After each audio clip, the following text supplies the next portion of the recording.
Hi hello welcome to our channel Laksharudran taste. நம்ம இந்த வீடியோவில் என்ன பார்க்க போகிறோம் அப்படின்னா ஷஷ்டிலா ஏகாதேசி விரதம் பற்றி தான் நம்ம பார்க்க போகிறோம். மாசி மாதத்தில் பெருமானை வழிபடுவதற்கு வரும் ஒரு அற்புதமான நாளாக ஷஷ்டிலா ஏகாதேசி விரத தினம் வருகிறது. இந்த ஏகாதேசி முக்கியத்துவம் பற்றி இங்கு தெரிந்து கொள்ளலாம். மாசி மாதம் வரக்கூடிய வளர்பிறை ஏகாதேசி, தேய்பிறை ஏகாதேசி இரண்டுமே சிறப்பு வாய்ந்ததாக சொல்லப்பட்டுள்ளது. இந்த இரண்டு ஏகாதேசியில் விரதம் இருந்து பெருமானை வழிபாடு செய்பவர்களுக்கு நிச்சயம் வைகுண்டத்தில் இடம் இருக்கும். மாசி மாத தேய்பிறை ஏகாதேசி ஷஷ்டிலா எனப்படும். இன்று கொய்யாப்பழம் அல்லது கொட்டைப்பாக்கை வைத்து பூஜை செய்தால் பிரம்மஹத்தி தோஷம் நீங்கும்.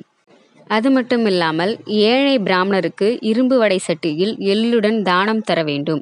மேலும் பாதுகை, கூடை, கரும்பு, நீரிடம், தாமிரக்குடம், பசு முதலியவையும் சேர்த்து 6 பொருள் தானம் தந்தால் பிரம்மஹத்தி தோஷம் நீங்கும்.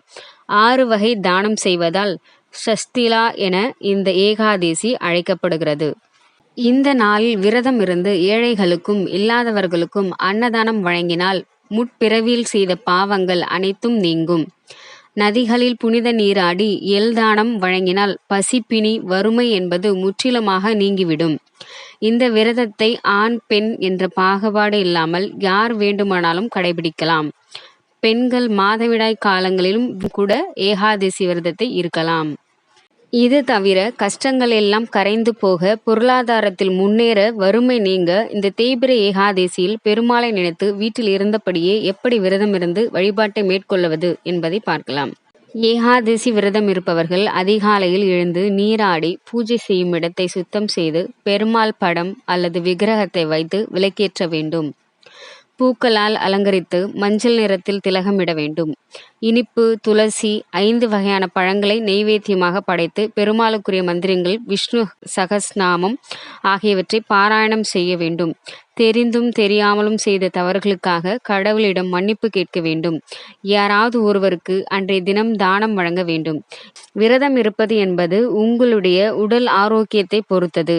பால், பழம் சாப்பிட்டு விரதம் இருக்கலாம். ஒருவேளை பலகாரம் சாப்பிட்டு விரதம் இருக்கலாம். எதுவும் சாப்பிடாமலும் விரதம் இருக்கலாம். மாலை 6 மணிக்கு பூஜை அறையில் ஒரு சிறப்பான விளக்கு ஏற்ற வேண்டும். பெருமாள் படத்திற்கு துளசி இலைகளால் அலங்காரம் செய்து கொள்ளுங்கள்.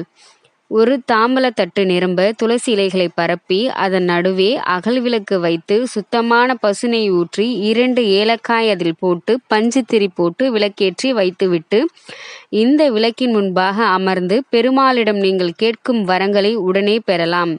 நீங்கள் ஏற்றி வைத்திருக்கும் அகல் விளக்கின் வெளிச்சம் அந்த துளசி இலைகள் மீது படும்பொழுது உங்களை சுத்தி நேர்மறை ஆற்றல் நிறைந்திருக்கும்.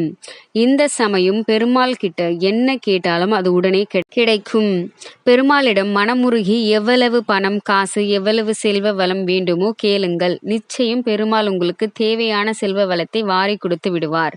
இந்த பூஜையில் பெருமாளுக்கு உகந்த அவல் பாயாசம் நெய்வேத்தியமாக வைப்பது ரொம்ப சிறப்பு. வேண்டுதலை எல்லாம் முடித்துவிட்டு தீப தூப ஆராதனை காண்பித்து பூஜையை நிறைவு செய்து கொள்ளுங்கள். பிறகு நீங்கள் பெருமாளுக்கு வைத்த பிரசாதத்தை சாப்பிட்டு உங்களுடைய விரதத்தை நிறைவு செய்து கொள்ளுங்கள். ஏகாதசி விரதத்தை நிறைவு செய்யும் போது பாரணைக்கான நேரம் என பஞ்சாங்கத்தில் குறிப்பிட்ட நேரத்திலே விரதத்தை நிறைவு செய்ய வேண்டும். விரதத்தை நிறைவு செய்யும் போது பால், பழங்கள், காய்கறிகள் என சாத்வீகமான உணவுகளை மட்டும் சாப்பிட்டே விரதத்தை நிறைவு செய்ய வேண்டும்.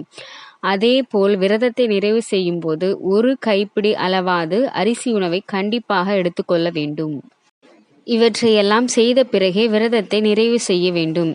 நாளைய தினம் நம்பிக்கையுடன் இந்த விரதத்தை மேற்கொள்பவர்களுக்கு நிச்சயம் வாழ்க்கையில் நல்ல மாற்றம் வரும் என்பதை சொல்லி இந்த பதிவினை நிறைவு செய்து கொள்கிறேன். இந்த பதிவு உங்களுக்கு பிடிச்சிருந்தா லைக் பண்ணுங்க, ஷேர் பண்ணுங்க, கமெண்ட் பண்ணுங்க, சப்ஸ்கிரைப் பண்ணுங்க. நன்றி, வணக்கம். தேங்க்ஸ் ஃபார் வாட்சிங்.